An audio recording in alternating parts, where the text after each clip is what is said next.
Hi everybody, it's Nigel from the HypedGeek.com, and today we are with Mr. Hasnul Hadi Samsudin, Director of Creative Content and Technology for MDEC, and in conjunction with Level Up that's happening over in November, we'll be talking to him about the game development industry here in Malaysia today. Thanks for joining us today. Thank you.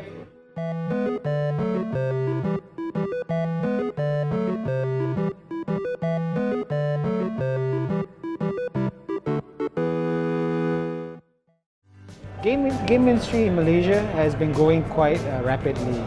The last report that we had about the industry's growth, especially within exports, we see a CAGR of about 48%. That's really great. It means that our companies are exporting a lot, and this is I see a lot in terms of the services that they're doing. So we're seeing that a lot of the emphasis that we have done for the past 2 years, especially in games, have been actually bring a lot of success to our companies. Why we're doing this, I think, is because that we realize, and we've seen this for the past 10 years or so, that they haven't been given a lot of opportunities, especially in terms of support and facilitation. So what MDEC has been doing is to allow that to happen, either by way of encouraging them at creating the products, but also to help them to look at markets in terms of the services that they offer. Let me just go back a bit. I think in about 10 years ago we started a project or a program. It's a competition called IPCC, IP Creators Challenge. And in the early days we actually gave out small grants to creative content guys in terms of building animation, digital comics, and also games. And early on, a lot of the games that we actually funded were casual games, and these games were done on Flash. And things have grown, and then most of our companies are making mobile games now. What we are seeing now is that those creating products and also those doing services are maturing, meaning they understand the market a lot better. Those who are creating products now are able to have communities and fans who are able to buy their products. Those who are doing services have leveled up in terms of their capabilities. So they've worked on sort of smaller projects before, now going on to high-profile AAA titles. And this is why suddenly there's this inflection point. We see that people are recognizing our companies, recognizing our products, that they have become closer to what the expectations of a global level. And this is also at the same time why the government is actually coming in to push it forward. We are now wanting our companies to accelerate to the next level. Before we heard our companies doing AAA work, say for example for Sonic the Hedgehog and Afro Samurai, those were the things that they were doing 5-6 years ago. Now we are hearing that they're working on high-profile titles like Street Fighter 5. Recently, before was when we had Uncharted, the Fashion Republic working on it. So what we're doing now is that riding on that wave, how can we encourage more sort of those high-profile work to come to Malaysia, because the demand is becoming greater. A lot of the platforms right now, especially the consoles, are becoming more complicated in terms of the content.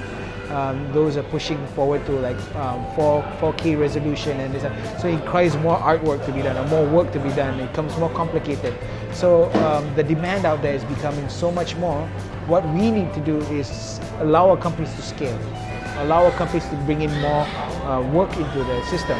Right now, their capacity is almost full, and this is where we think that the government can assist them to actually grow their businesses further. And that's just on the service work, but on the product side, a lot of our companies are already winning awards out there. For example, Kurechi won an award at the GDC in China, in Taipei Game Show as Best of Game Award. Recently, OY Games with their game Tap Summoner, one of the graduates from Game Founders, which is a global game accelerator out of Kuala Lumpur. They won Best of the Audience Award at the Casual Connect this year. So the recognition is there. Now what we need to do is to push it so that, at the end of the day, it's still about awareness, about the quality. So this is where we support them in terms of pushing them forward.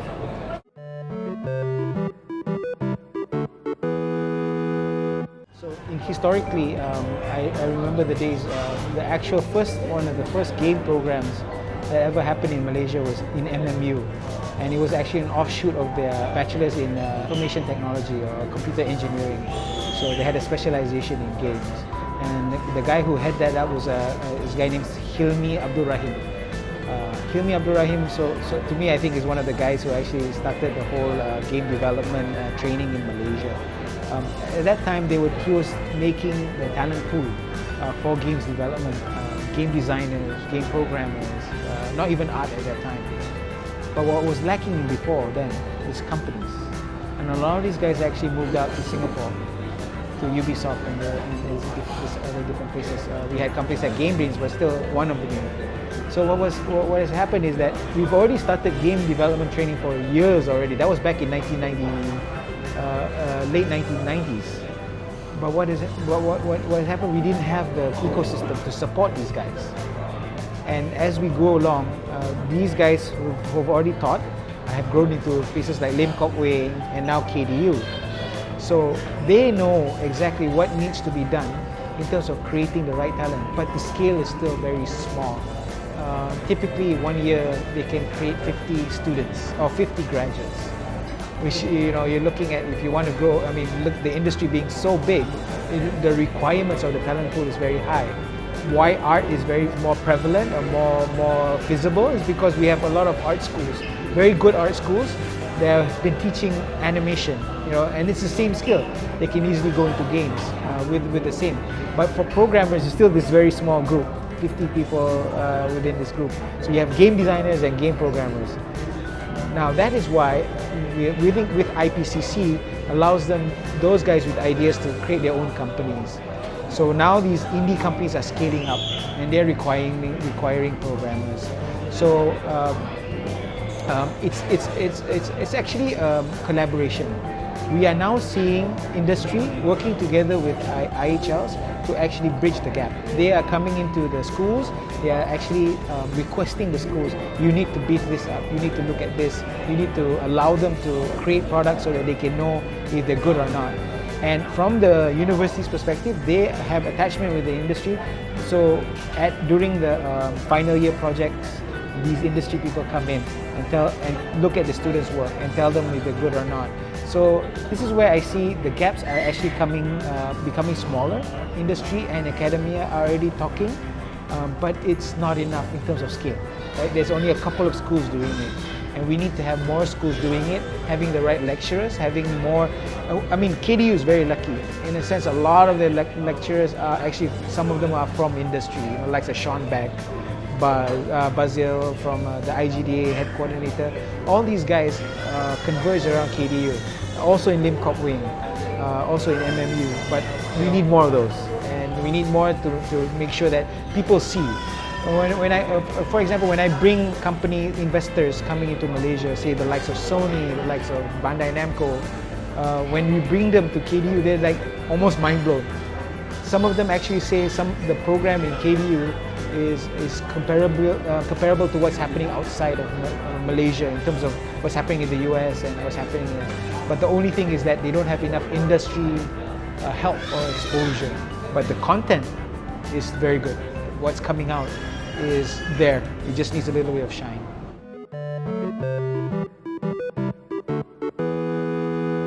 Right now, what we call our first tier level companies, these are the companies such as App Explore and also some of our publishers like GameView.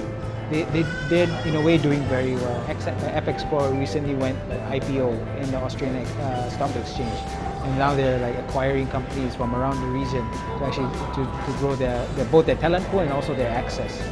These are sort of the more successful ones. But if you look second tier and third tier downwards, there's still very small indie companies, 2 to 3 man, 4 to 5 man sort of companies that still need a lot of help. And these comes from guys who come from the IPCC program that we have. They come from the universities and they have aspirations to become a game developer. What's lacking is that they don't have the support and platform for them to understand that if they want to do games and they want to do games for their life, they need to understand that it's a business. They have to make it sustainable. So this is where one of the things that we had done was to invite a company called Game Founders from Estonia. It's a global game accelerator to set up in Malaysia. And to improve the maturity that you were talking about, what Game Founders is giving is an opportunity for them to get, number one, invested. They actually put in equity in these companies. But the other thing is that within 3 months, they are put into a program where it will give, they are sort of like a boot camp for them to, from idea stage to becoming a full-fledged product, right? In a way that they understand that the product needs to have the quality, the product needs to have the business sense, the network for them to actually look at working with publishers, how to pitch their company and product and company at the same time. So this is where I think we are working to help the maturity level of these companies become better. Before this, none of them had the opportunity to do so, because whatever they will learn is whatever they learn on their own. So MDEC is there to assist them, to give them that opportunity for them to mature faster. So I would say that before our intervention, it's still like shooting in the dark. But with our intervention, I think that we have achieved a bit more success, especially with companies who are understanding more of how to become players within the gaming industry, game development.